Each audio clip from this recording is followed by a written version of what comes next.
नमस्कार सर्वांचे विद्यार्थ्यांनो, आरजे अकॅडमी या यूट्यूब चॅनलवरती मी सर्वांचे सहर्ष स्वागत करते।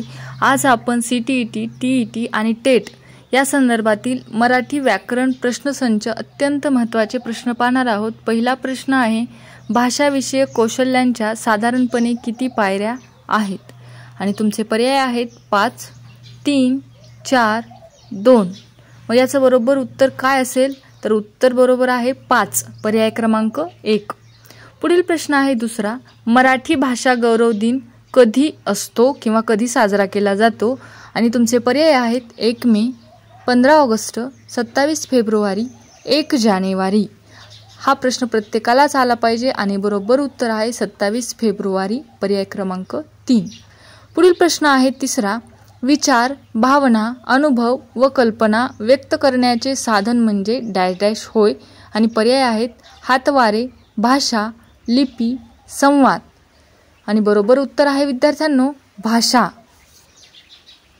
पुढील प्रश्नाकडे वळूयात। पुढील प्रश्न आहे चौथा, मराठी भाषा लेखनासाठी डॅश डॅश लिपीचा वापर करतात।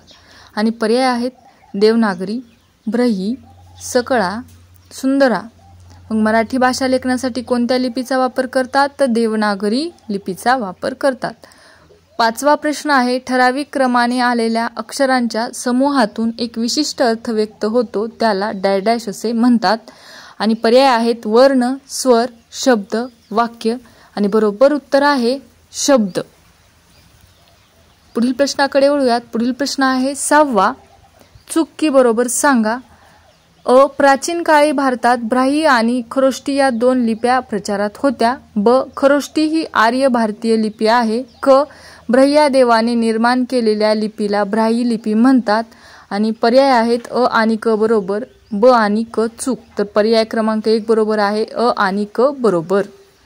प्रश्न आहे 7वा, मराठी भाषेसंदर्भातील पुढील कोणते वाक्य अयोग्य आहे? आणि वाक्य आहे, मराठी असे आमची मायबोली असे प्रत्येक मराठी भाषिकाने अभिमानाने म्हटले पाहिजे। मराठी महाराष्ट्र राज्याची राज्यभाषा आहे। हिंदी ही मराठी भाषेची जननी आहे। आज मराठी भाषेच्या लेखनासाठी देवनागरी लिपीचा वापर होतो। आणि पर्याय क्रमांक 3 हे अयोग्य आहे। 8वा प्रश्न आहे, भाषा ही केवळ संवादाचे माध्यम नाही तर साहित्याच्या संदर्भात ती आत्मविष्काराचे सर्वश्रेष्ठ माध्यम आहे। चूक की बरोबर सांगा। पर्याय क्रमांक 1 संपूर्ण बरोबर, संपूर्ण चूक, पूर्वार्ध बरोबर आहे, उत्तरार्ध बरोबर आहे। मग बरोबर उत्तर आहे संपूर्ण वाक्य बरोबर आहे। पुढील प्रश्न आहे 9वा, देवनागरी लिपी लिहिण्याची पद्धत स्पष्ट करणारे वाक्य शोधा। आणि वाक्य आहे, देवनागरी लिपी लिहिण्याची पद्धत डावीकडून उजवीकडे अशी आहे। दुसरं वाक्य आहे, देवनागरी लिपी लिहिण्याची पद्धत वरून खाली अशी आहे। पुढील तिसरं वाक्य आहे, देवनागरी लिपी लिहिण्याची पद्धत उजवीकडून डावीकडे अशी आहे। चौथं वाक्य आहे, देवनागरी लिपी लिहिण्याची पद्धत वर्तुळाकार आहे। मग वाक्य कोणतं बरोबर आहे? देवनागरी लिपी लिहिण्याची पद्धत डावीकडून उजवीकडे अशी आहे। पुढील प्रश्न आहे शेवटचा 10वा, चूक की बरोबर सांगा। अ, आपण जी लिपी वापरतो तिला बालबोध लिपी। देवनागरी लिपी उभ्या, आडव्या, तिरप्या, गोलसर अशा रेषांनी बनलेली असते। क, देवनागरी लेखकाच्या उजवीकडून डावीकडे लिहिली जाते। आणि पर्याय आहेत फक्त क चूक, पर्याय 2 आहे फक्त अ चूक, आणि पर्याय क्रमांक 1 बरोबर आहे फक्त क चूक।